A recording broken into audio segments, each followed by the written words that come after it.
todos. Compartilho com vocês a alegria, agradeço a oportunidade de estar aqui com vocês hoje, pois estudar o Evangelho de Jesus à luz da doutrina espírita é sempre uma oportunidade de aprender sempre. Assim, cada vez que eu estudo Kardec, eu consigo enxergar alguma coisa diferente, porque é natural, às vezes a gente está numa situação no nosso dia a dia que a gente fica mais sensitivo, algumas características, consegue observar, entender um pouquinho melhor, por isso que é estudar, não é simplesmente ler. Bem, o tema que me foi dado para abordar hoje é a verdadeira propriedade, item 9 do capítulo 16 do Evangelho segundo o Espiritismo, não se pode servir a Deus e Mamão, um tema importante para nós espíritas, para a gente aprofundar o nosso conhecimento a respeito desse assunto, a qual ele é muito importante para nós. Bem, entretanto, infelizmente, ainda hoje, muitas pessoas acreditam que vencer na vida é acumular propriedades materiais, bens transitórios, e com isso acabam faltando em desenvolver o chamado senso de eternidade, pois esquece os ensinamentos básicos de Jesus. Um deles, que a verdadeira felicidade não é deste mundo, não é na Terra. E o outro, amar ao próximo. Sendo assim, Kardec, por meio do item 9, na Instrução dos Espíritos, trazido por Blaise Pascal, um importante físico, matemático, filósofo do século XVI, que, quando encarnado, contribuiu muito para o progresso intelectual. E por meio dessa mensagem vem contribuir para nós, para o nosso progresso moral. Eu vou ler e comentar frase a frase deste item, por ele ser apenas 2 parágrafos, mas de muito conhecimento e de muitos ensinamentos. Primeiro eu vou resumir do que se trata. Primeiro, Pascal começa trazendo e exemplificando a questão da propriedade. Para os que acreditam no materialismo, são os bens terrenos que aqui ou a gente pode receber através de herança, seja casa, seja roupas, até mesmo o nosso corpo, ou que a gente pode ganhar isso naturalmente pelo trabalho que a gente desenvolve naturalmente. Ele também apresenta que todos esses chamados bens provisórios ou transitórios nós só podemos utilizar aqui da Terra. Nós não trazemos nada para a Terra e nem levamos nada para fora da Terra, ou seja, para a pátria espiritual. Ele também traz a questão da verdadeira propriedade. Para nós espíritas, nada mais é do que o nosso conhecimento, a nossa inteligência, as nossas virtudes morais. E ele faz a correlação dessas duas propriedades, a propriedade transitória e a verdadeira propriedade, na qual a propriedade transitória são os meios que existem, a qual podemos nos utilizar enquanto estamos aqui na nossa jornada terrena para acumular as verdadeiras propriedades, que são as únicas que nós realmente possuímos. Ele chega a fazer uma metáfora, comparando a questão que todos nós sabemos que estamos aqui e um dia vamos partir. E quando partirmos, vamos chegar em algum lugar e lá vamos ter que apresentar as nossas contas, seja as contas de tudo que a gente utilizou, as propriedades transitórias que Deus nos permite utilizar como meio de evolução e também toda aquela bagagem que a gente conseguiu acumular, ou seja, a verdadeira propriedade. Bem, então, lendo frase por frase e comentando, segundo o Espírito Pascal, o homem só possui em plena propriedade aquilo que lhe é dado levar deste mundo, da Terra. Vamos refletir sobre este trecho. Bom, como nós viemos a este mundo de provas e expiações, ou melhor, o que trazemos quando encarnados? Viemos sem roupa, sem relógio, sem casa, sem imóveis, sem dinheiro, não é? Nem o corpo que nós habitamos é nosso, a qual provisoriamente habitamos durante a jornada terrena. Para exemplificar essa afirmação que Pascal nos trouxe, eu trago o conto O Turista, de autor desconhecido. Conta-se que um turista foi passear na cidade do Cairo e viu um sábio, percebendo que ele morava num quartinho muito simples e cheio de livros. As únicas peças de mobília eram a cama, uma mesa e um banco. Onde estão seus móveis? Perguntou o turista. O sábio, bem depressa, olhou ao redor e perguntou também: e onde estão os seus? Os meus? Surpreendeu o turista. Mas estou aqui só de passagem. E o sábio respondeu: eu também. A vida na terra é somente uma passagem. No entanto, alguns vivem como se fossem ficar aqui eternamente. Esquecem de ser felizes. Sendo assim, meus irmãos, por meio deste conto, é importante lembrar que estamos aqui de passagem. Somos literalmente turistas no planeta terrestre. Nossa verdadeira morada é a pátria espiritual. Mas turistas que precisam adquirir conhecimentos, inteligências e qualidades morais. Continuando, segundo o Espírito Pascal, o que nós encontramos aqui quando chegamos na Terra e o que deixamos ao partir, utilizamos durante o período de permanência aqui. Bem, nesse trecho, o Espírito Pascal nos faz refletir como utilizamos os bens materiais que encontramos, seja que recebemos por herança, ou seja, os bens que adquirimos pelo nosso esforço, pelo nosso trabalho digno, quando estamos aqui na Terra. Segundo o Espírito Protetor, Cracóvia, 1861, o período entre a nossa chegada e a nossa partida aqui na Terra considera a brevidade da vida dolorosa e me impressiona incessantemente preocupação de que é para vós objeto o bem-estar material, ao passo que tão pouca importância dais ao vosso aperfeiçoamento moral, a que pouco ou nenhum tempo consagrais e que, no entanto, é o que importa para a eternidade. O Espírito Protetor ainda continua. Diante das atividades que desenvolveis, considero uma questão do mais alto interesse para a humanidade, mas, na maioria dos casos, se trata de vós pordes em condição de satisfazer necessidades exageradas, a vaidade, ou de vós entregardes aos excessos. Que penas, que tormentos, que se impõem, as noites de insônia, tudo para veres aumentar muitas vezes o que é suficiente. Unicamente no vosso corpo haveis pensado, seu bem-estar, seus prazeres foram objeto exclusivo da vossa solicitude egoística. Porque ele que morre, o corpo, e acaba desprezando o vosso espírito, que vive para sempre. Seria essa a finalidade da existência que Deus vos outorgou? Então ele nos questiona o que muitas vezes a gente acaba fazendo, que muitas das vezes a gente acaba fazendo em função de nós mesmos. Bem, para exemplificar essa afirmação do Espírito Pascal, eu trago do livro Vinha de Luz, por Chico Xavier, pelo Espírito de Emmanuel, o capítulo 52, a avareza, que diz: fujamos à retenção de qualquer possibilidade sem espírito de serviço.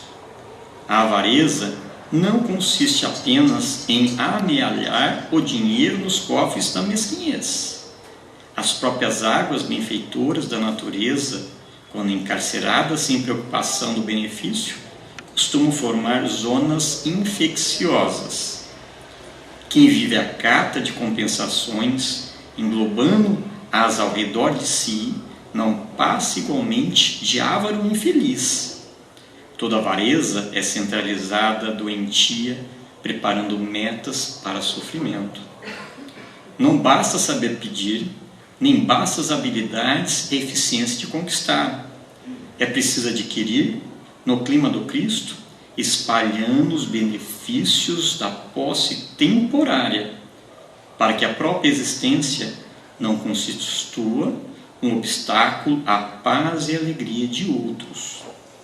Inúmeros homens, atacados pelo vírus da avareza, muito ganham em fortuna, autoridade e inteligência, mas apenas conseguiram, em termos da experiência, a perversão dos que mais amavam e o ódio do que os eram vizinhos.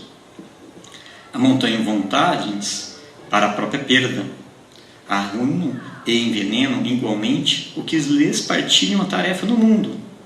Recordemos a palavra do Mestre Divino, gravando-a no espírito.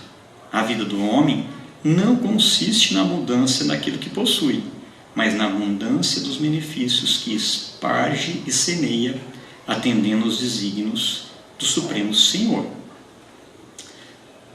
Continuamos, segundo o Espírito Pascal, forçado, porém, que é abandonar tudo, não tem das suas riquezas a posse real, mas simplesmente o usufruto, que é então o que ele possui, nada do que é de uso do corpo. Neste trecho, o Espírito de Pascal cita que somos apenas usufrutuários de tudo que se destina ao uso do corpo, inclusive o próprio corpo que habitamos provisoriamente. Com isso, os bens materiais são instrumentos que possuímos provisoriamente por empréstimo divino de Deus, que podem nos auxiliar em nossa jornada terrena. Mas também os bens materiais podem ser nossos instrumentos de prova ou expiação. Vamos ver alguns exemplos do livro Céu e Inferno daqui a pouquinho sobre esse aspecto. E que contraímos diversas dívidas devido ao apego gerado pelo sentimento de posse, tanto material também quanto afetivo. Precisamos sempre lembrar que não somos donos de nada e nem de ninguém. A Deus tudo pertence. Para exemplificar também esse trecho, trago o livro Palavras de Vida Eterna, por Chico Xavier, pelo Espírito de Emmanuel, capítulo 119, que trata nos problemas da posse. Não encarceres o próprio espírito ao apego aos patrimônios transitórios do plano material, que muitas vezes não passa de sombra coagulada em torno do coração. Observa o infortúnio de quantos se agrilhoaram à paixão da posse nos territórios dos sentimentos. Muitos não se contentaram com a própria ruína, convertendo os semelhantes em vítimas dos desvairados que se confiaram insanos. Suponham-se donos das criaturas que amavam e, ante os primeiros sinais de emancipação a que se mostraram dispostas, não vacilaram em abatê-las sobre golpe homicida. Julgam-se proprietários absolutos de bens passageiros e transformam as lágrimas dos órfãos e das viúvas em cadeias de fome e vínculos da morte. Presumiam-se mandantes exclusivos das autoridades e fortaleceram o império da violência. Superestimavam os próprios recursos e, ensigrecidos na megalomania do poder transviado, agravaram junto de si os perigos da ignorância e os processos da crueldade.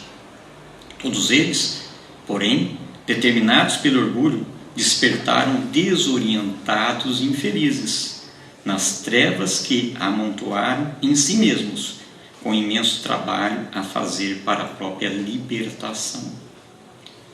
Usa as possibilidades da vida sem a presunção de ter assenhorares daquilo que Deus te empresta.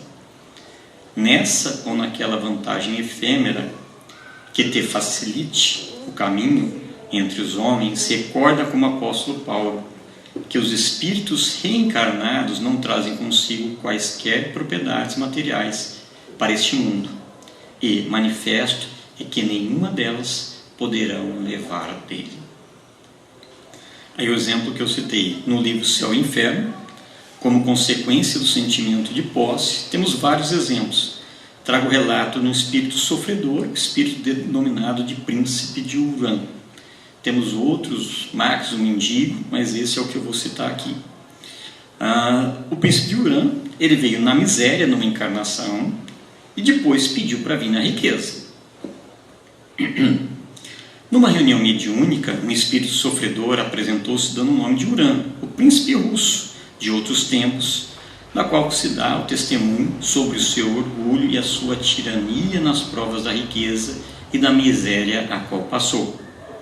Ó, felizes os humildes de coração, porque deles é o reino do céu. Orai por mim, felizes os humildes de coração, que escolhem uma posição modesta a fim de cumprirem a provação. Vós todos, a quem devora inveja, não sabeis o estado a que fico reduzido, um desses que na terra são considerados felizes. Não avalias o fogo que o abrasa, nem os sacrifícios impostos pela riqueza, quando por ela se quer obter a salvação. Numa encarnação, fui pobre estudante, mendiguei o pão, mas o orgulho que me possuía sempre. O espírito ganhara em ciência, mas não em virtude. Sábio, mas ambicioso. Vendia a consciência a quem mais dava, servindo a todas as vinganças e a todos os ódios. Sentia-me culpado, mas a sede de glórias e a riqueza estrangulava a voz da minha consciência. A expiação ainda foi longa e cruel. Eu quis, enfim, na minha última encarnação, reassentar em uma vida de luxo e poderio, no intuito de dominar os tropeços sem atentar aos conselhos dos espíritos protetores e amigos.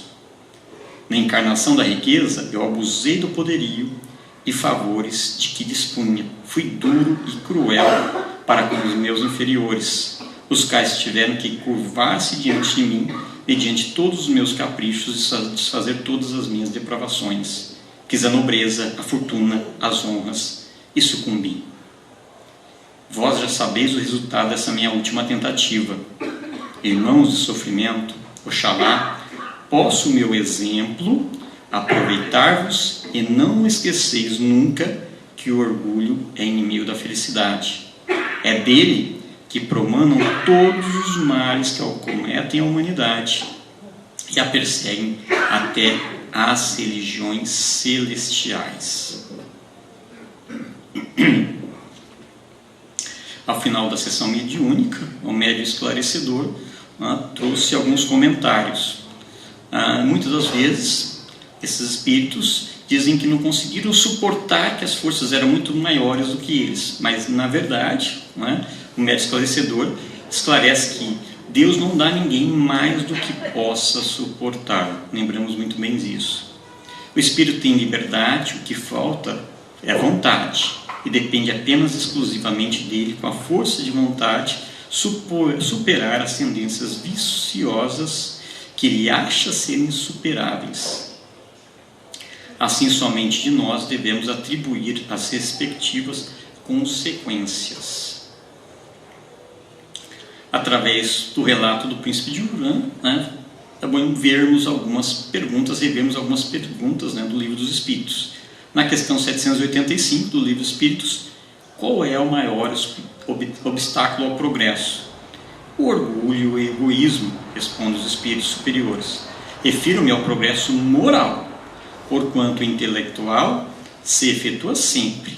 À primeira vista, parece mesmo que o progresso intelectual reduplica as atividades daqueles vícios, desenvolvendo a ambição e os gostos das riquezas, em querer tudo e fazer tudo para isso. Entretanto, incitam um homem a empreender as pesquisas que esclarecem o espírito. Na questão 814, por que Deus a uns concede as riquezas e o poder e outros a miséria? Para experimentá-los de modos diferentes. Além disso, Como sabeis, essas provas foram escolhidas pelos próprios espíritos, e nelas, entretanto, sucumbem com frequência. E na questão 815, qual das duas provas é a mais terrível para o homem? A da desgraça ou a da riqueza? São, no tanto, uma quanto o outro. A miséria provoca as queixas contra a providência, e a riqueza incita a todos os excessos. Continuando, segundo o Espírito Pascal, entretanto, o que realmente possuímos e o que vamos levar ao desencarnar é tudo que se refere ao uso da alma, como a inteligência, os conhecimentos, as qualidades morais. Ou seja, eis o que trazemos aqui para a Terra e, ao multiplicarmos, podemos levar conosco de volta à pátria espiritual. Para exemplificar essa afirmação, do Espírito Pascal, trago também do livro Céu e Inferno um relato do Espírito Feliz, que o exemplo é a Condensa Paula, que nos traz conselhos e mostra exemplos da caridade moral e da caridade material. Ela foi bela, jovem, rica, ilustre, também perfeito modelo de qualidades intelectuais e morais. Faleceu com 36 anos de idade, em 1851. Era boa, meiga e indulgente, sempre pronta a desculpar e atenuar o mal, em lugar de aumentá-los. Jamais a maledicência lhe conspurcara os lábios, sem arrogância nem austeridade. Era o contrário, com benevolência e dedicada familiaridade, que tratava os fâmulos, despercebido aos demais, de quaisquer aparências de superioridade ou humilhante proteção. A sua beneficência era inesgotável, mas não essa beneficência ostentosa, a luz meridiana, e assim exercia a caridade de coração, que não por amor de vanglórias, só Deus sabe as lágrimas que ela enxugou, os desesperos que acalmou, pois tais virtudes tinha por testemunha apenas os infelizes que assistiam. Ela timbrava, além disso, em descobrir os mais pungentes infortúnios, os secretos, socorrendo-os com aquela delicadeza que eleva o moral em vez de o rebaixar. Da sua estirpe e das altas funções do marido decorriam-lhe onerosos encargos domésticos, aos quais não podia eximir-se, satisfazendo plenamente as exigências de sua posição. Sem avareza, ela o fazia, contudo, com tal método, evitando desperdícios e superficialidades, que metade lhe bastava do que ao trem fora preciso para tanto. Desse modo, se permitia facultar da sua fortuna maior quinhão aos necessitados, destinando a renda uma parte dessa fortuna exclusivamente a tal fim. Considerava-a sagrada e como de menos a despender no serviço da sua casa, e assim encontrara meios de conciliar os seus deveres para com a sociedade e com os infortúnios. O espírito da Condensa Paula nos afirma: não foi sem luta que alcancei a posição que ora ocupo na vida espiritual, e ficai certo de que na minha última existência, por mais meritória que porventura vos pareça, não era por si só e tanto suficiente. Em várias existências passei por provas de trabalho e miséria que voluntariamente havia escolhido para fortalecer e depurar meu espírito. Dessas provas tive a dita de triunfar, vindo a faltar, no entanto, uma, porventura de todas a mais perigosa, a da fortuna e do bem-estar material. Um bem-estar sem sombras de desgosto. Nessa consistia o perigo.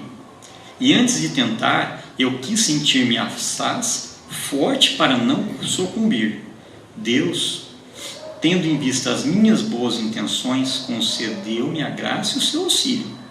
Muitos espíritos, a que seduzidos por aparências presunçosos, escolhem essa prova, mas, fracos para afrontá-las, os perigos, deixam que as seduções do mundo triunfem da sua inexperiência.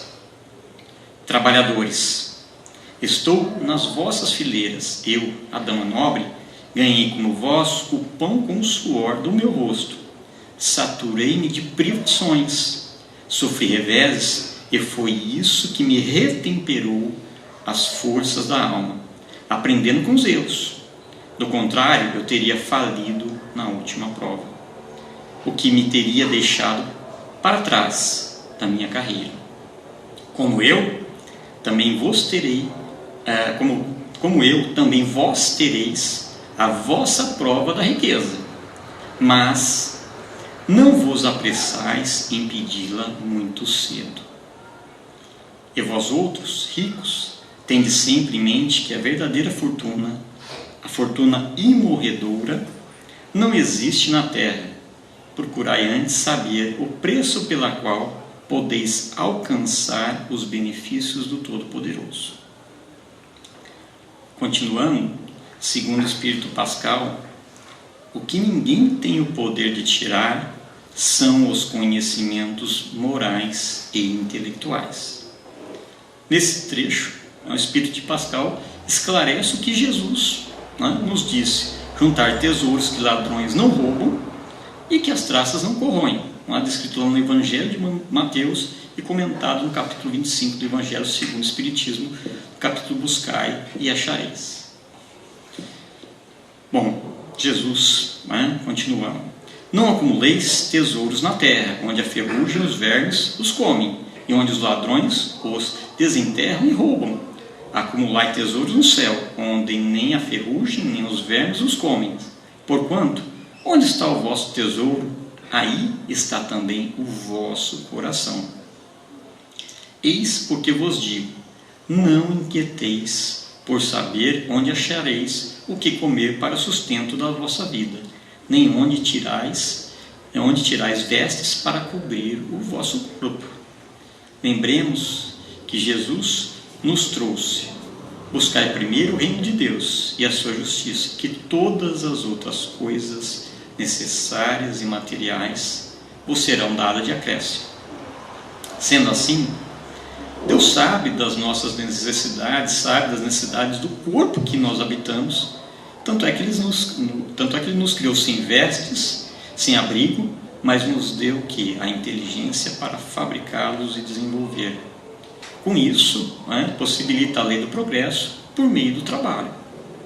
Entretanto, o homem, incansável nos seus desejos, nem sempre sabe contentar-se com o que é o necessário, o que lhe basta, e acaba reclamando o supérfluo. Frequentemente, ele se torna infeliz por sua culpa e por haver desentendido a voz que, por intermédio da consciência, sempre o adverte. Nesses casos, Deus naturalmente fará sofrer as consequências a fim de que lhe sirvam de lição para o futuro. Através desse relato, vamos rever algumas questões do Livro do Espírito, a 715 até a 717. Na 715, Kardec perguntou: como pode o homem conhecer os limites do necessário? Aquele que é ponderado o conhece por intuição. Muitos só chegam a conhecê-lo por experiência à sua própria custa. Na 716, mediante a organização que nos deu, não traçou a natureza limites das nossas necessidades? Sem dúvida, mas o homem insaciável, por meio da organização que lhe deu a natureza, lhe traçou o limite das necessidades. Porém, os vícios lhe alteraram a constituição e lhe criaram necessidades que não são reais. Na 717, que se há de pensar dos que assambarcam os bens da terra para se proporcionarem supérfluo, com prejuízo daqueles a quem falta o necessário? Ouvidam a lei de Deus e terão que responder pelas privações que houveram causado aos outros.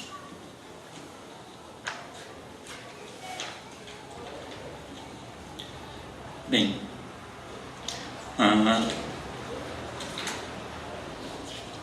Essa mensagem faz a gente refletir um pouco sobre a sociedade capitalista que vivemos, né? Sobre a qual a busca pelo supérfluo naturalmente gera o próprio consumismo que se faz presente no nosso dia a dia. Isso me faz lembrar, né, um pouco do chamado pêndulo de Schopenhauer. Schopenhauer foi um filósofo do século XIX, conhecido também como filósofo, né, que trazia apenas aspectos ligados à tristeza. Ele afirma que a vida se materializa em um pêndulo, que de um lado possuímos o sofrimento e de outro o tédio. Sofrimento por querer ter algo que não temos, e o tédio por finalmente conseguir aquilo que queremos. Então nos faz sentir vazios. Com isso, né, acabamos buscando consumir mais e mais o que é supérfluo, movimentando assim o pêndulo de Schopenhauer indefinitivamente, ora em sofrimento por não ter, ora em tédio por ter conseguido aquilo e querer mais. Continuando, segundo o Espírito Pascal, busque o que lhe será de muito mais utilidade na pátria espiritual do que na terra. Para exemplificar essa afirmação, trago também do livro Céu e Inferno, né, testemunho das probações de um boêmio, 19 de abril de 1862. Numa reunião mediúnica, um espírito sofredor nos traz os seguintes conselhos: homens, meus irmãos, eu vivi só para mim, e agora expio e sofro. Concedei-vos, Deus, a graça de evitardes os espinhos que ora me laceram. Prossegui na senda larga do Senhor, e orai por mim, pois abusei dos favores que Deus faculta às suas criaturas. O homem deve utilizar-se sobriamente dos bens que é depositário, habituando-se a visar a eternidade que o espera, abrindo mão, por consequência, dos gozos materiais. A sua alimentação deve ter por exclusivo fim a vitalidade. O luxo deve ser apenas restringir-se às necessidades da sua posição. Os gostos, os pendores, mesmo os mais naturais, devem obedecer aos mais são raciocínios, sem o que ele se materializa em vez de se purificar. As paixões humanas são estreitos grilhões que se enroscam na carne. Assim, não lhe deis abrigo. Vós não sabeis o seu preço. Quando regressamos à pátria espiritual, as paixões humanas vos despem antes mesmo de vos deixarem, de modo a chegardes nus, completamente nus ante o Senhor. Cobri-vos de boas obras que vos ajudem a franquear o espaço entre vós e a eternidade. Manto brilhante, elas escondem as vossas torpezas humanas. Envolvei-vos na caridade e no amor, vestes divinas que duram eternamente. Continuando o Espírito de Pascal, depende de nós sermos mais ricos ao partir do que ao chegar, visto como, do que tivermos adquiridos em bem, resultará nossa posição futura. Nesse trecho, Pascal nos faz lembrar da parábola dos talentos, né, na qual Jesus ilustra que Deus age como um homem, né, tendo que fazer uma longa viagem fora do seu país, chama seus servidores e entrega para ele os bens antes de partir. Para um deu 5 talentos, para outro 2, e para o último deu apenas 1 talento, ou seja, ele deu para cada um segundo a sua capacidade, conforme ele os conhecia. Passado longo tempo, o amo voltou naqueles servidores e os chamou-os para o acerto de contas.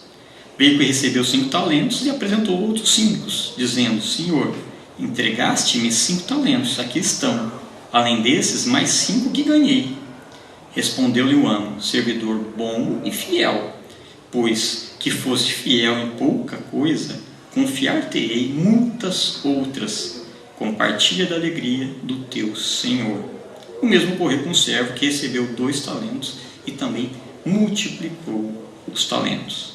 Entretanto, o que recebeu apenas 1 talento, disse ao Senhor: sei que és um homem severo e que ceifas onde não semeastes, e que colhes onde nada pusestes. Por isso, como te temia, escondi o teu talento na terra. Aqui os tem, restitua o que te pertence. O homem, porém, lhe respondeu: servidor mau e preguiçoso, se sabias que ceifo onde não semeei e que colho onde nada pus, devias pôr o meu dinheiro nas mãos dos banqueiros, a fim de que, pelo menos regressando, eu retirasse com juros que me pertencia. Bem, nessa parábola, o servidor que enterrou o dinheiro, que lhe fora confiado, é uma representação dos avarentos, que em cujas mãos se conserva a improdutiva a riqueza. E Jesus expõe que o lucro, longe de ser mal, é o alvo de trabalho e investimentos. Ao mesmo tempo, nos ensina que o que se ganha deve ser usado para o propósito do bem. Na metáfora, a condenação cai sobre o homem que não aproveita a sua oportunidade. Dinheiro é para usar para o progresso moral, intelectual, e não para guardar, ou para esconder, ou usar apenas em benefício próprio.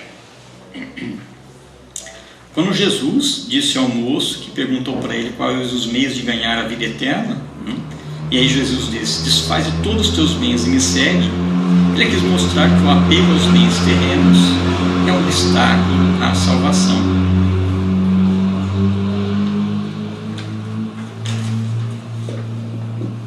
Continuando, segundo o Espírito Pascal, quando alguém vai a um país distante, constitui a sua bagagem de objetos utilizáveis nesse país.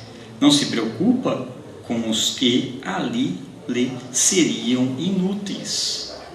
Nesse trecho, Pascal traz uma metáfora, que faz nos lembrar, no livro No Mundo Maior, de Chico Xavier, pelo espírito de André Luiz, capítulo 18, conhecido como Velha Afeição. Ele narra, basicamente, Calderaro passeando com André Luiz por uma região onde ele encontra vários velhinhos, que esses velhinhos traziam em sua mão uma substância lodosa que julgavam ser ouro e demonstravam em seu olhar infinito receio de perdê-lo. Ao menor toque do vento, atracavam-se uns aos outros, buscavam os fragmentos de lama, colocando-os de encontro ao coração.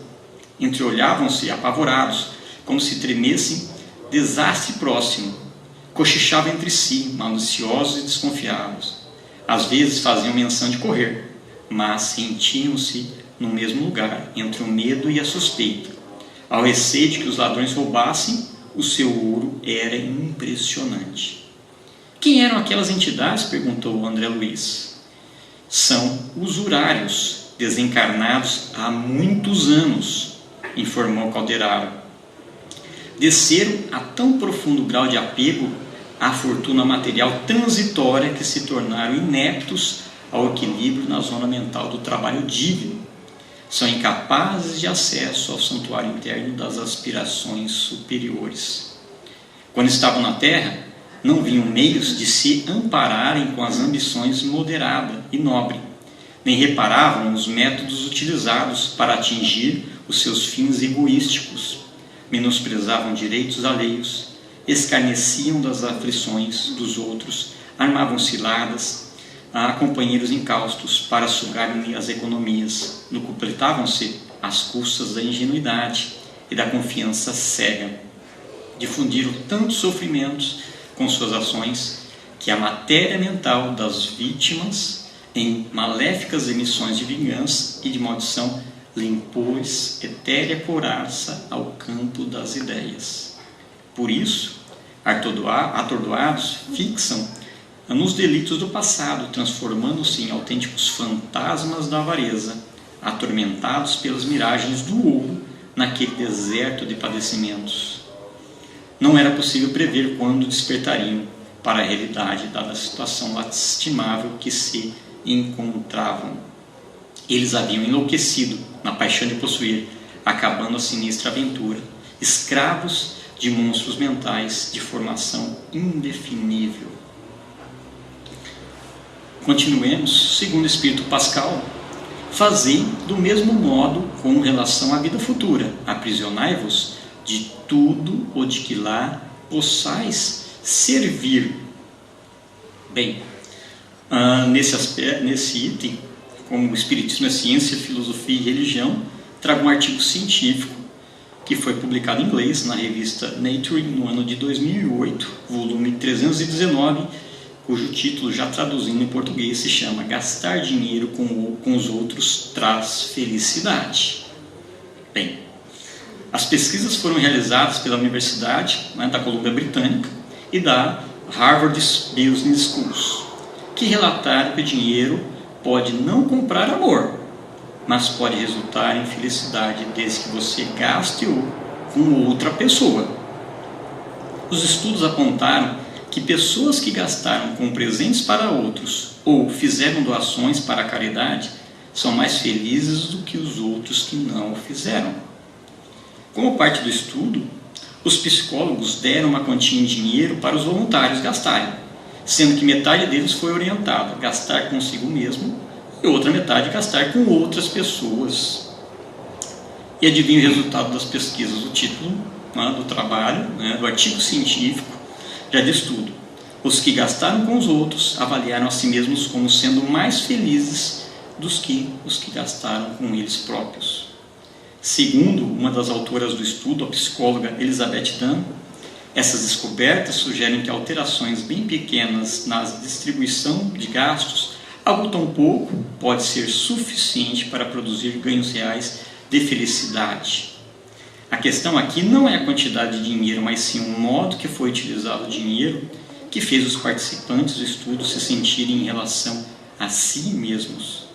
Pessoas que gastaram com presentes para os outros ou fizeram doações para a caridade, sem dúvida foram mais felizes que outros. Bem, isso, ciência provando que a gente já pela doutrina espírita já tem conhecimento, mas que é fundamental.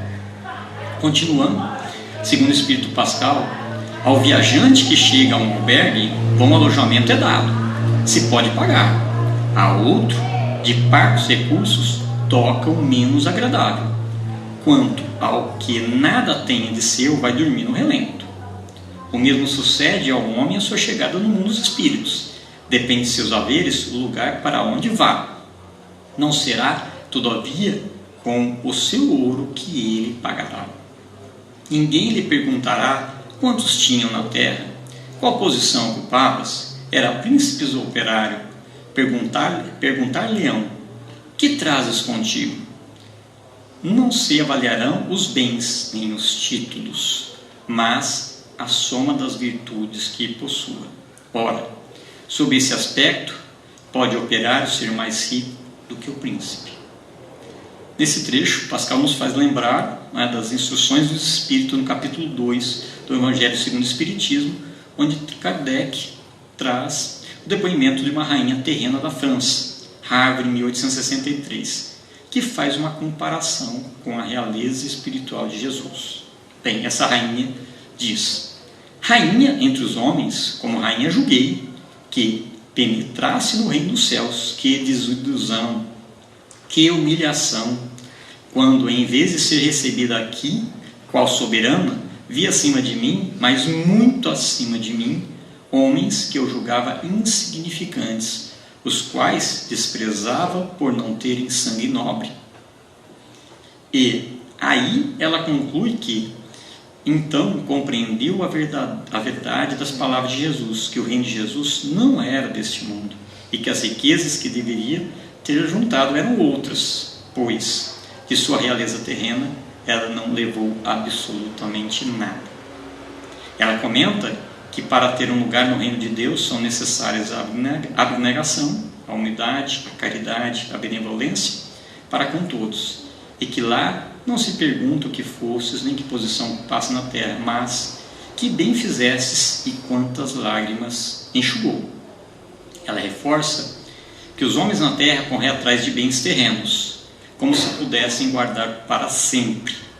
Mas o reino de Deus não há ilusões, e lá logo eles percebem que conquistaram apenas sombras e desprezaram os únicos bens sólidos e duráveis que lhe podiam abrir as portas dessa morada. Continuando, segundo o Espírito Pascal, em vão alegará que, antes de partir da terra, pagou o peso de ouro a sua entrada no outro mundo. Responder-lhe-ão: os lugares aqui não se compram, conquistam-se por meio da prática do bem. Com a moeda terrestre, has podido comprar carros, casas, palácios. Aqui tudo se paga com as qualidades da alma.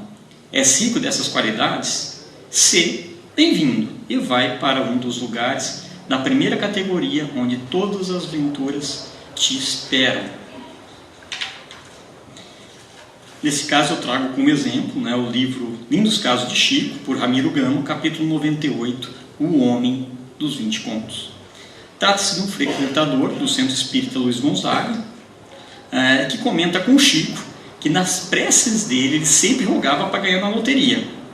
Chico estranhamente assusta, e aí ele acaba: bom, Chico, mas se eu ganhar, pode deixar que vou dar para o Centro Espírita Luiz Gonzaga 20 contos. Os dias ocorreram e o homem que ganhou a sorte grande acabou ganhando 200 mil cruzeiros, uma fortuna para aquela época. Quando isso aconteceu, ele desapareceu de Pedro Leopoldo.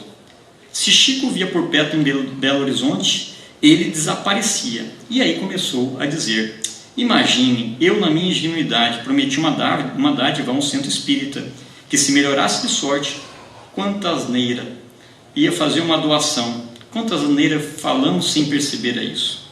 Depois de 14 anos, o homem de sorte grande desencarnou. Passado alguns dias, o homem da sorte apareceu em espírito numas sessões do Centro Espírita Gonzaga. Chico, disse ao médium, preciso pagar a minha dívida, estou devendo uns 20 contos ao Centro Espírita, eu vou te trazer em dinheiro. Chico respondeu: acalme-se, meu amigo, agora é tarde. O câmbio mudou para você. Não se preocupe, a sua fortuna está em outras mãos. Por quê? Nada disso, o dinheiro é meu. Já foi, meu irmão, você está desencarnado. A entidade gritou e acabou perguntando em lágrimas: e agora, Chico, o que eu faço? Chico lhe respondeu: esqueça-se da terra, meu amigo. Nós todos somos devedores de Jesus. Paguemos a Jesus nossas contas e tudo estará bem. Amparado pelos benfeitores espirituais da casa, o homem dos 20 contos, desencarnado, se retirou chorando. E para finalizar, a última frase do Espírito Pascal: és pobre delas? Vai para a última categoria, onde serás tratado de acordo com as tuas posses. Para exemplificar essa afirmação, trago o último conto, que está no livro Pequenas Histórias, Grandes Ensinamentos, organizador José Vinícius, o conto A Bagagem. Quando sua vida começa, você tem apenas uma mala pequenina na mão. À medida que os anos vão passando, a bagagem vai aumentando, porque existem muitas coisas que você recolhe pelo caminho. Um determinado ponto do caminho começa a ficar insuportável a carregar tantas coisas, pesa demais. Então você pode escolher ficar sentado à beira do caminho esperando alguém que te ajude, que é muito difícil, pois todos passam por aí e já têm as suas próprias bagagens para carregar, ou você pode mesmo aliviar o peso esvaziando a sua mala. Mas o que você vai tirar da sua mala? Você começa tirando tudo para fora e vendo o que tem lá dentro. Amizade, nossa, tem bastante, curioso, não pesa nada. Mas tem algo pesado. Você faz força para tirar. É a raiva, é o orgulho, é a vaidade. Como elas pesam. Aí você começa a tirar e aparece incompreensão, medo, pessimismo. Nesse momento, o desânimo quase leva você para dentro da mala, mas você o puxa para fora com toda a força e aparece um sorriso que estava sufocado no fundo da sua bagagem. Pula para fora outro sorriso e mais outro, e aí sai a felicidade. Você coloca as mãos dentro da mala de novo e tira para fora a tristeza.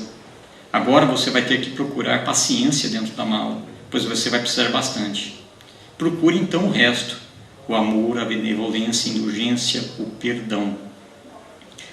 Tire a preocupação também e deixe de lado. Depois, você pensa o que vai fazer com ela. Bem, sua bagagem está pronta para ser arrumada de novo e muito mais leve. Pensa o que você vai colocar lá dentro. Agora é com você. E não se esqueça de fazer isso mais vezes, pois o seu caminho é muito longo. Bem, finalizando, assim sendo, meus irmãos, devemos nos preocupar em adquirir os que nos serão úteis na pátria espiritual e sempre lembrar que os bens materiais podem nos ajudar, sim, na nossa jornada terrestre. Portanto, precisamos ter sempre a distinção entre o que é necessário e o que é supérfluo. Lembremos que para ser felizes não necessitamos da fama, do dinheiro, do poder, da beleza. Pois através do trabalho podemos evoluir e trabalhar em benefício do próximo.